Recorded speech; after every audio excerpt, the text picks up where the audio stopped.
damage. Harith, you're a wizard. You're a wizard, Harith. You're a wizard, Harith. It does feel like a second best pick, doesn't it? Comfort pickup for Oheb. No. We'll let Mr. Soriano let his game do the talking. Welcome to the first bout in this best of 3. Again, it's the Season 12 Grand Finals rematch, and there's a lot on the line for both of these teams. Yeah, no, and the biggest obvious change here is we do not have the Hitman present.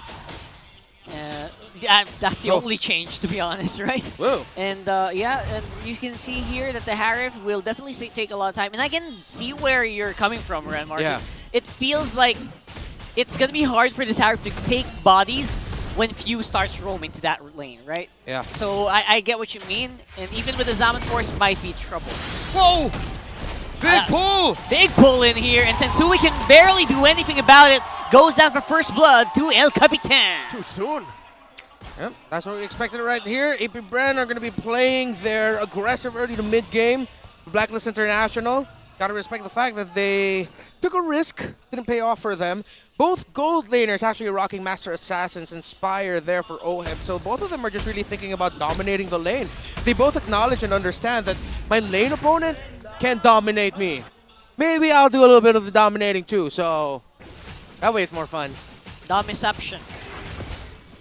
So right here, obviously Few just making sure that Flapteasy is going to be still on top here against Edward. Obviously Edward, one of the most glaring possible thorns on the side of Apbr later on for sure. Already though, Flap ahead of the EXP on Edward. Pretty Abu huge. Jinki's going to have to work on that if they want to even think of contesting this first turtle. Already spawned up, lower quarter of the map.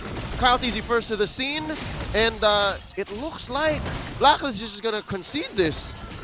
Yeah, it's going to be tough for them unless they somehow find an angle. Yeah, that's going to be quite difficult here, even with the Star Shatter, the Astral Recall. Won't hit quite the amounts that you need to steal it. Clean take for AP Bren. The Bees score 1. Up top though, I think this is just right. I don't know if you agree with me, but Kimpoy definitely needs to babysit Oheb. Yeah. For them to make their Harith scale faster would be a much better scenario for Blacklist International.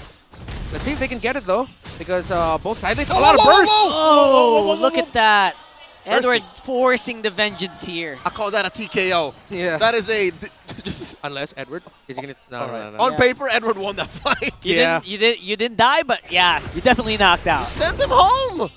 All right, so that's a small dub for Blacklist on the map right now. 3 minutes in, and we got the Little Wanderer up for grabs already. I think Blacklist has learned that if AP Bren wants to dive with just 3 men, they're very capable of dishing out that much damage. Luckily though, upper quarter is where the turtle spawns, second one of the game, so this whole babysitting situation for Blacklist isn't going to hurt as much. Yeah. Oh, Flap again. Again! Oh, full combo here. Not even a full combo, it's half a combo. Yeah. Edward's in a comfort pick right now, and he is out-dueling Flapteasy. So a little bit of a rotation by Sensui means they can add a little bit more into that. Invading now. Oh, but Sensui! Bad place. Again, Sensui, one of the most really vulnerable spots here for Blacklist. Does not have the mobility necessary to make it out of there alive. That looked like a massive misread there by Sensui. He was in too deep. There was no out for him. Yeah, in too deep. A sum 41. What happened there? And now he lost his purple too. Stolen there by Kaltizi. All the small things, they just add up to eventually what would become punishable plays. Because look right now, he's behind, he's going to go for the orange first, and that'll lead to another. Again, I'm not so sure if they accepted the fact that this is going to be an uncontestable turtle once more. All the small things. That's a great song, right? I love it. Great song by Bon Jovi. Oh god, that hurt. Oh, Sensui first to the scene. Again, I'm not so sure if they've already timed out and they figured out the step-by-step. They're looking to dance, though. It looks like Sensui putting turtle here at half health. Finally, good pressure here, and there you go. Kimpoy trying to start it off really strong, but the follow-up damage is not quite there yet. Sensui being pushed back by the combo, the yo-yo blitz, and it is going to be an AP Bren win for the meantime. That was just a great fight there by AP Bren and how they handled it. Even though they ate up a big normal 4-man Astral Echo and a massive final slash as well by Kimpoy. Now Sensui's actually in trouble here. Could get punished really hard here by Ogwen. And there you go. Kyle TC doesn't even need it. Oh, Detona's so cute when Detona falls. Like, he's so massive, and then Detona gets He shrinks and faints. Yeah, he shrinks and faints. Much like a pocketable monster. Oh. Yeah. Right. Anyways, quick conversion up top. Again, we're back to the same programming as we were about 3 minutes ago. Oheb and Kimpoy. Kimpoy and Oheb just holding out. Small blitzes of gold here coming in for AP Bren. Yeah. And this is usually one of the things that you face. Oh, another invade? Oh no, They seem there's to a retry. be, There's a retry. seems very happy. Daytona is going to be very busy here with Kyle TC. And of course, just to make sure he gets that purple. Yeah, good decision there actually by Sensui to use the ultimate right away, and then Yue and Sensui just work together to whittle down the purple. So Sensui can actually just Retribution it away, but the invades continue and the vision continues from AP Bren. And this is one of the risks that you have. Hold that thought, Kimpoy. Looking for a conceal play. Boy, looking really, stolen. really Whoa. scary here. That's Grand Theft Orange. Huge get here for AP Bren. Kyle TC actually Kimpoy's walking gone. out there with Kimpoy in his pockets. Make that for few. There seems to be a disconnect between the many different parts of Blacklist's map right now. And AP Bren are just capitalizing. Yeah, Kimpoy's stuck babysitting Oheb as you're expected to do in this scenario because you want your Harith to farm up, but that leaves Sensui vulnerable. And a Novaria is not going to be enough to stop the stomping of an Edith, Faramis, and a Fredrin together. And then Kimpoy goes to repair the situation and he gets caught out himself. All the while, Super Marco was pushing off Cam, and then now again another push, and now the turtle, last one for game 1. 4K head, I didn't even notice the gold lead anymore. AP Bren are just... Yeah, coming out on top each and every turn, And they're right? just following their procedures, just 1, 2, 3, ABC, and they just seem to pick up along the way. Yep, they're going to invade here. Kyle TC didn't use his Retribution. They can steal the purple buff again. Oh, another round here. This is like, what, third try here for AP Bren to go for the steals? They're just not stopping at all. Edward's close by here. Few getting ready with another realm. And I think Kyle TC did get it That's again. right. That's one count of Grand Theft Purple. Very much guilty. Very much so. Yo-Yo Blitz getting Kimpoy very low and forcing the flicker used defensively by the Blacklist roamer. That's tough here for Blacklist International. They can just stand and watch, try as they damn. Again, yes, for the Novaria, you get vision and that helps you control. But the problem is, and I'm pretty sure Novaria players in ranked have felt this, when you're up against a lineup that can just constantly invade, snowball really quickly, Novaria feels somewhat useless. Yeah, I mean, even though you're dealing damage, even though you're getting vision, it's not enough to stop anything. You see them and then what? Yeah. At What this are you going to do? At this point, it's a matter of it's not how you use it, it's what you got. Like, there's nothing after said vision, at least for the first 8 minutes. And of course, while all that's happening, look at that. Flap Easy even just He's fine. throwing as much as he can against Agent Zero here. Getting pushed back this time around, getting the knockout. One thing I want to point out here, Edward, again, this is a Paquito with, wait. Nice flicker in for Hensui, but it feels like they just can barely scratch Ogun right now. Yeah, as I was saying, Edward, that's a magic worship Paquito, so building damage. He rushed the Malefic Roar. Call him Bursty McGee. Yeah, Bursty McGee. And Kyle TC, even though despite the burst of the damage, he's still really tanky. Even with a beautiful missile expert there by Sensui, doesn't really do much against Kyle TC right now. Oh, another attempt at Grand Theft Purple. This is case number 4, right?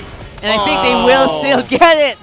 Non-stop here. AP Bren denying everything, even forcing Oheb back and forcing his Zaman Force. What hurts more is Kyle TC didn't even need the Retribution. His was on cooldown. Yeah. But now AP Bren, the clock will continue to tick here. If they can get as many towers as they can, maybe down some inhibitors, some base turrets, with this next Lord push, it will be great. Because their lineup doesn't have the range it needs to really siege the base. They're going to be relying on the range brought out by an ultimate from an Edith, a human form of a Roger. Sieges will be risky for AP Bren, but they're still looking for plays. Aggressively, Ogun will still find the target, but no follow-up. Edward was way too far away now at that point, but they will still get a turret for their efforts. All right, so quite a bit of resources thrown out to survive and to threaten a push, but they will eventually take down tier 2 down bottom. Big Lord. AP Bren continuing slowly but surely. I think it's safe to say About 10 minutes in, Apbr has slowed down. There have been less team fights in the later half of the 5 minutes than in the first, but just the same, minimum, they take one inhibitor. It still feels like Apbr has a huge chokehold here, doesn't it? Right now, they're trying to exert that right into the fight here. No minions means they can't really push in. And the Blacklist trying to see if they can pick off someone, but with the big Lord Wave on top, this could be Bren going for the turret. And they're going. Good damage here coming in Just from very multiple low. Bren members here. Caltesi and Super Marco very low in. Super Marco diving in. Took a turret hit, but still relatively safe. It's Bren pushing up on mid as well. Whoa. And Edward is the only one away from all of this, getting a turret on bottom. He's doing work, man. Yep. He has broken ground. That's the first turret pushed by Blacklist. Interesting item build approach here. Super Marco will not get the purple buff. Bren as intended. Fury Hammer doesn't full build it. Going to Wind Talker, Endless Battle, and into the Malefic Roar. A unique approach here by this Roger. Deprioritizing penetration, knowing that they are up against the Barretts and a lot of shields. A lot of boom boom here being used up by Blacklist. That is like all of their ultimates used up already just to make sure that the inhibitor turret stays alive. All right, I think key to this siege by Bren, their initial attempt at breaking in through the inhibitors is, yes, I agree, Bren, their pushing power, not stellar, but Blacklist's clearing power, not exactly as reliable as well. They only really have the Star Shatter on Yue, and then everything else, they have to punch the waves old-fashioned way. Yeah, quite literally punch it. Right? Yeah, this Paquito actually looks like the best wave clear right now for Blacklist outside of that Navarre, as you pointed out. And Edward actually also built up a Sea Halberd, so he's really... is he going to be the presence for their anti-heal? I mean, Kimpoy has a dominance, but then again, the raw damage brought out there by a Sea Halberd on a Paquito is something gotta respect. They're hunting! Do they know? Did they know? I think they know Ogwins doesn't post up like that unless he knows there's a target to go for. And that's going to force a flicker out of Edward. Agent Zero was spotted. What was that noise? Is that? What was that? And there you go. The sound effect from MGS. What are you talking about? What was that? I don't know. Lord spawns here. I will hide in a box. I will hide in a box. Upper quarter of the map, and it looks like they're not wasting any time. They're going straight for it, blitzing it. Yeah, there's no contest at all here for Blacklist. Basically letting Bren do whatever they want right now on the map, except go to the base. Yeah. Oh, DHS now for Super Marco. So, I believe with the build that Super Marco has, if ever they just need him to lock into the tower, they can.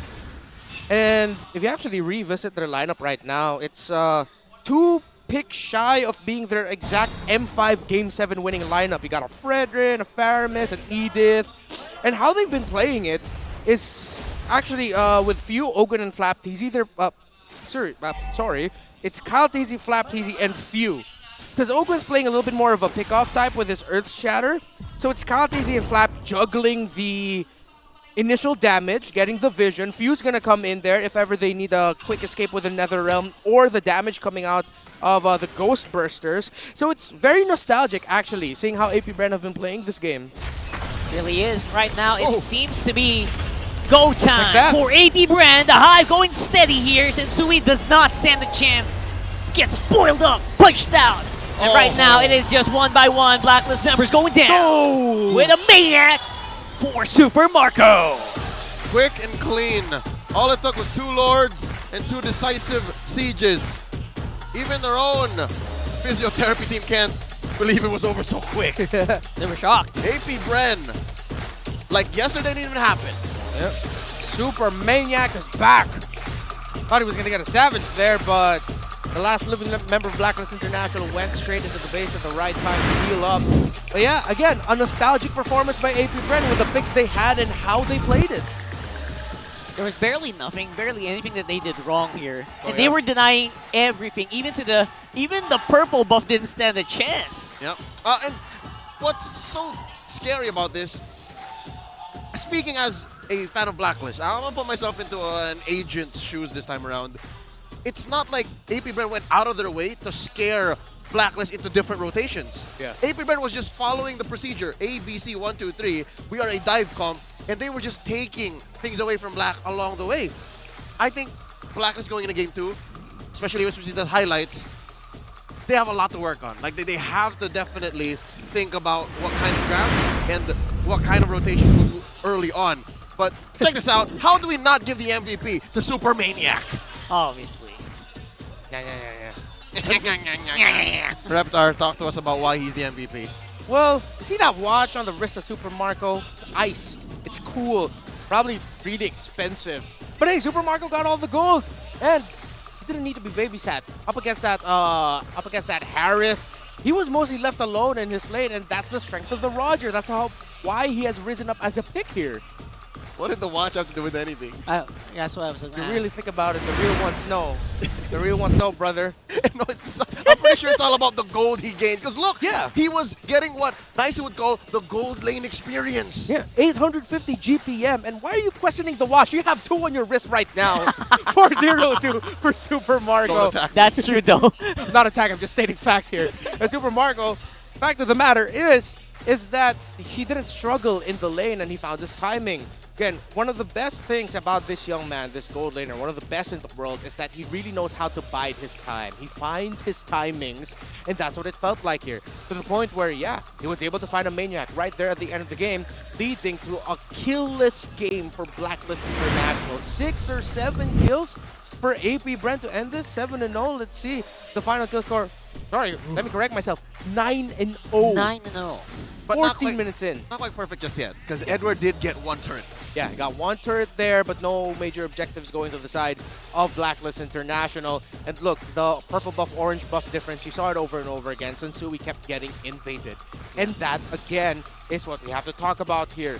When you have the Frederick, Paramis, and then the Edith as well, add into the mix, the conversion, into the conversation is the CC. You go back to the idea of AP Bren versus Onyx Game 7 in the M5 World Championship.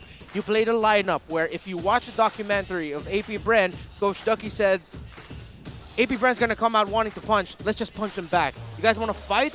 You guys just wanna box them? Let's do that. And that's what it felt like for AP Bren. Is it literally called a documentary?